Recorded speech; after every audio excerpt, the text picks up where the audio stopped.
Episode 11. Malam itu, suasana ruang keluarga Baskara terasa lebih tenang dari biasanya. Namun di balik ketenangan itu, ada kegelisahan yang belum benar-benar hilang. Rian duduk di hadapan kedua orang tuanya. Dimas juga ada di sana. Pembicaraan mereka hanya tentang satu orang, Nalina, dan pria yang kini menjadi suaminya, Dion.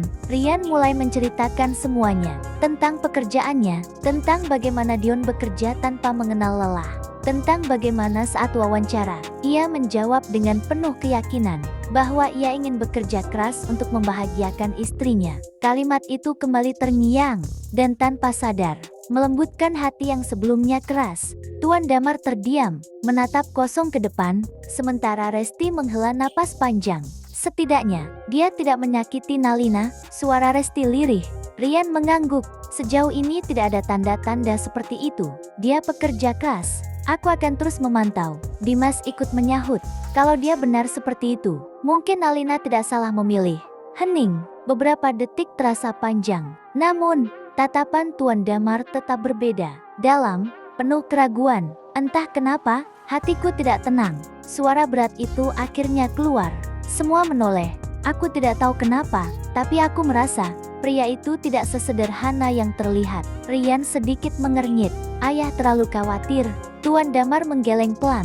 Bisa jadi, atau bisa jadi, ini firasat seorang ayah. Ruangan kembali hening. Namun kali ini, dengan rasa yang berbeda. Sebuah kekhawatiran yang tidak bisa dijelaskan.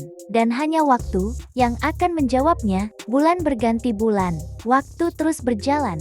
Hingga tanpa terasa, pernikahan Nalina dan Dion hampir genap 1 tahun. 1 tahun yang seharusnya penuh kebahagiaan. Namun kenyataannya, tidak sesederhana itu. Laura semakin berubah. Semakin menuntut, semakin posesif. Ia tidak lagi hanya meminta waktu Dion.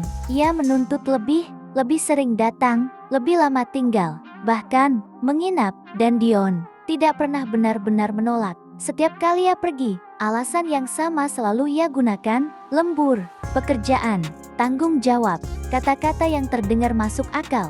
Namun perlahan, mulai kehilangan makna. Di sisi lain, Nalina mulai merasa sesuatu yang tidak bisa ia abaikan lagi.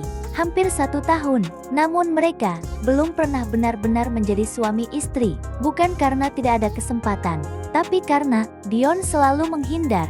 Awalnya ia mengerti, Dion lelah, Dion sibuk, Dion bekerja keras untuknya. Namun sekarang, semua terasa tidak wajar. Nalina sering termenung.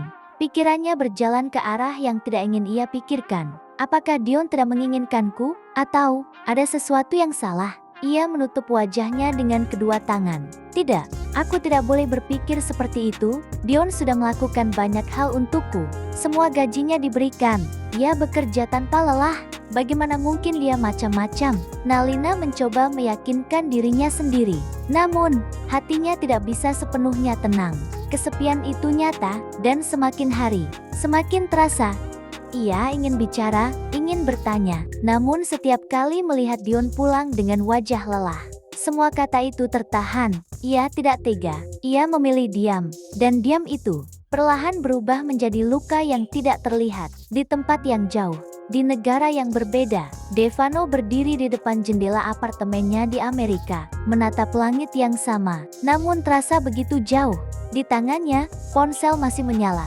Percakapan terakhir dengan Nalina, ia membaca ulang. Berulang kali, ada sesuatu yang mengganggu pikirannya. Nalina tidak seperti dulu. Ia masih tersenyum, masih bercanda, namun ada yang hilang. Keceriaan itu tidak lagi sama. Ia seperti menyembunyikan sesuatu. Devano menghubungi orang kepercayaannya, orang yang selama ini ia tugaskan untuk memantau Nalina. Bagaimana keadaannya? Jawabannya selalu sama, baik-baik saja, tidak ada yang aneh.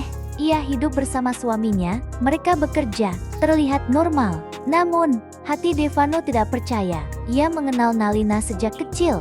Ia tahu kapan Nalina benar-benar bahagia, dan kapan ia hanya berpura-pura. Dan sekarang, ia yakin ada sesuatu yang tidak beres. Keputusan itu akhirnya muncul.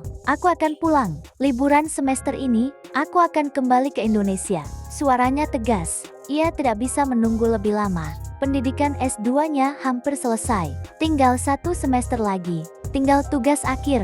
dan ia bisa menyelesaikannya dari Indonesia. Namun alasan sebenarnya hanya satu, Nalina. Ia ingin melihatnya langsung, memastikan sendiri, dan jika perlu, ia akan menyelidiki pria itu. Dion, pria yang kini berdiri di sisi wanita yang ia cintai.